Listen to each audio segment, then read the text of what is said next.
솔로몬의 시 72편.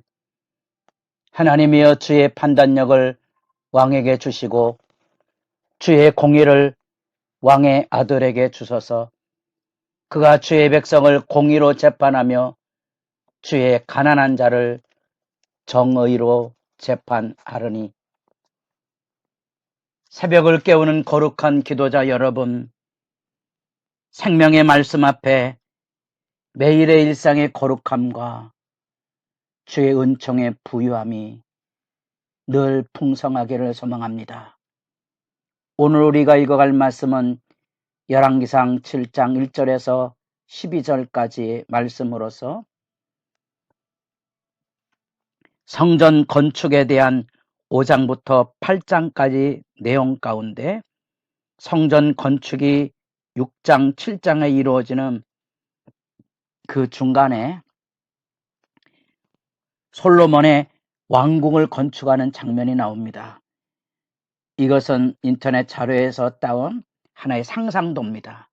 여러분들이 아마 여기 주랑으로 30규빗 기둥을 짓고 마루를 짓고 이런 내용들을 읽어가며 상상을 하기가 어려우니까 하나의 실내인데, 이것이 아마도 솔로몬의 집무실일 거고요.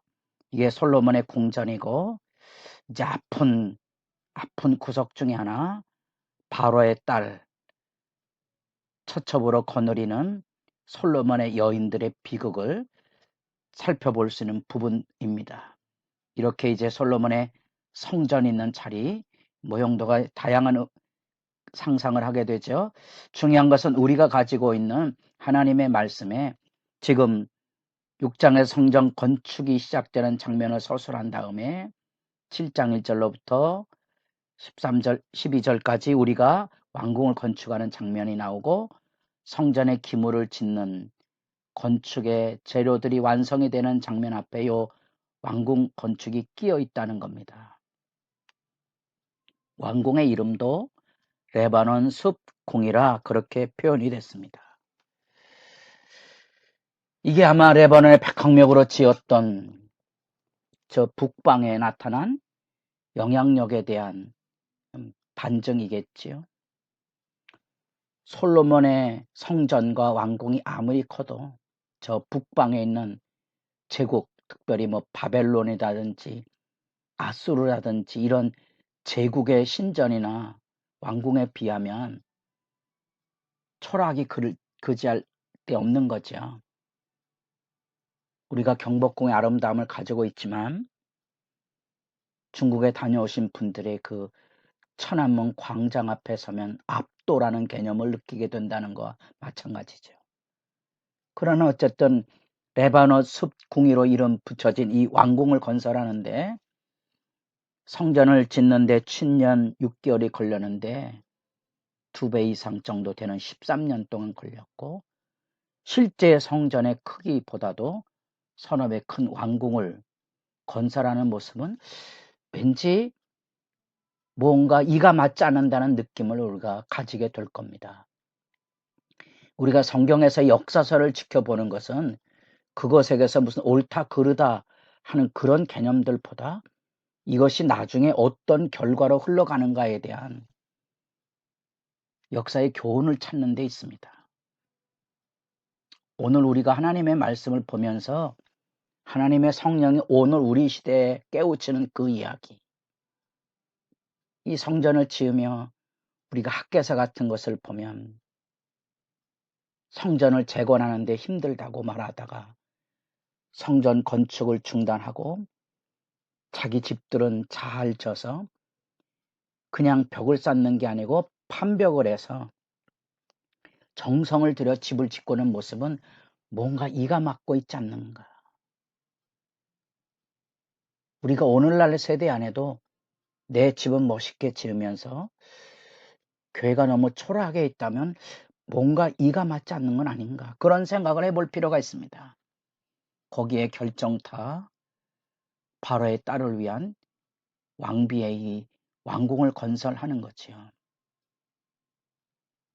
하나님의 성전에 왕궁이 더 크게 그려지고 그 가운데 바로의 딸을 위한 집을 지었다는 말은 무언가 불길한 역사의 교훈을 우리에게 들려주고 있습니다. 그래서 우리가 역사를 통하여 지켜보는 신앙의 교훈이 그것입니다. 지금 솔로몬의 왕국의 영화를 1장부터 11장까지 읽게 된다면 여러분 열왕기 전체 제일 중요한 단락이지요. 이 하나님께서 약속한 다윗의 왕권의 영화와 그 가운데 세워진 솔로몬의 성전의 위용이 하나님의 임재가 있어 하나님의 언약의 말씀이 순종돼야 될 복의 근원을 담아내야 되는데 이런 역사의 서술 세목을 이렇게 전체적인 시각에서 살펴보면 그 안에 스멀스멀 악이 스며져 있다는 거, 마치 에덴 동산에 사탄이 와서 인간을 꿰는 것처럼 이 거대한 역사의 영광 곳곳에 악이 도사리고 있고 그 악이 이 솔로몬의 왕권을 무너뜨리는 것뿐 아니라 우리가 열왕기를 예레미야의 전통 아래 이해하고 있는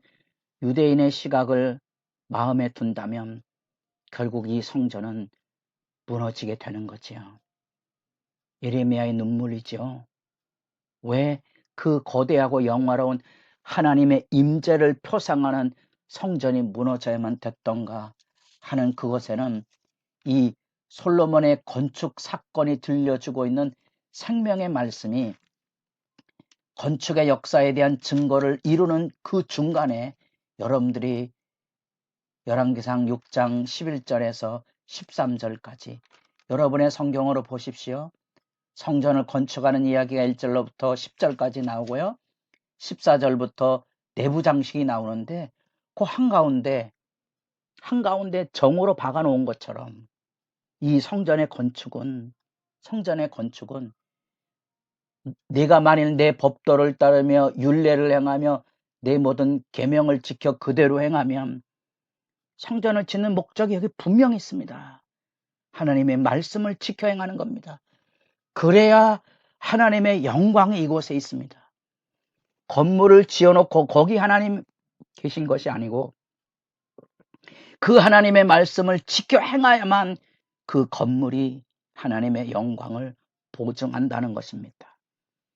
그래서 이런 부분이 굉장히 이제 아프게 느껴지는 부분이고 그것은 여러분들이 11장으로 내려가면 이 어둠이 어떻게 죄가 이 영광을 삼키는지를 보게 될 것입니다. 그 건축 중에 중요한 건축물이 그곳에 들러지게 됩니다. 그것은 재판의 주랑이라고 하는 중요한 재판정을 짓고 있는 모습입니다.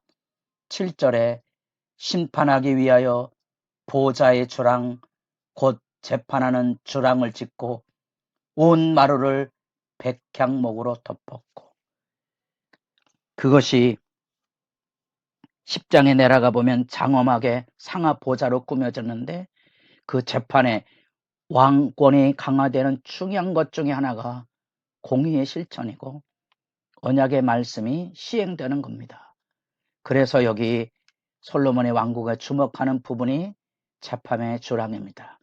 이제 말씀을 가지고 여러분 묵상할 때 하나님의 임재와 이 영광의 장소 안에 왕궁이 세워지는 더 많은 투자와 더 큰 왕궁의 건축 앞에 이가 맞지 않는 아픔을 생각한다면 이제 그 안에서 스멀스멀 겨들어오는 인간의 욕망이 슬프게 스며 있다는 겁니다.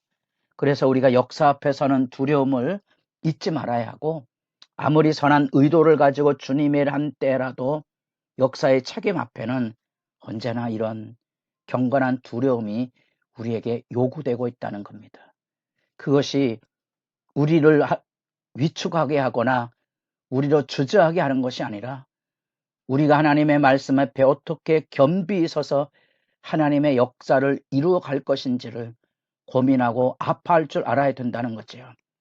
성전과 왕궁의 위엄과 권위를 표상하는 이 위대한 건축 속에 특별히 왕궁이 가지고 있는 의미 중에 하나, 재판의 주랑, 하나님의 공의가 실천돼서 가난하고 약한 자들의 아픔을 신원해 줄 줄 아는 솔로몬 왕국의 기본 개념, 하나님의 나라의 기본 개념을 새삼 생각해 본다면 이 왕궁의 위용 속에 그만 하나님의 영광이 아닌 사람의 영광을 높이는 아픈 모습을 한번 냉엄하게 짚어보게 되고, 우리가 그런 짚어봄을 통하여서 오늘날의 한국 교회 역사 안에 거대한 교회의 건축의 위용 속에 그 속에 담겨져 있어야 될 고아와 가부처럼 사회 소외자들의 아픔을 얼마나 품어주고, 얼마나 그들을 돌보아주고, 얼마나 그들을 존중하는지, 그 공의의 질서를 새삼 생각하며 우리가 눈물 흘리게 됩니다. 교회의 영적인 쇠락의 슬픈 장면을 우리가 역사의 교훈 앞에서도 우리 이렇게 아프게 지켜보게 됩니다.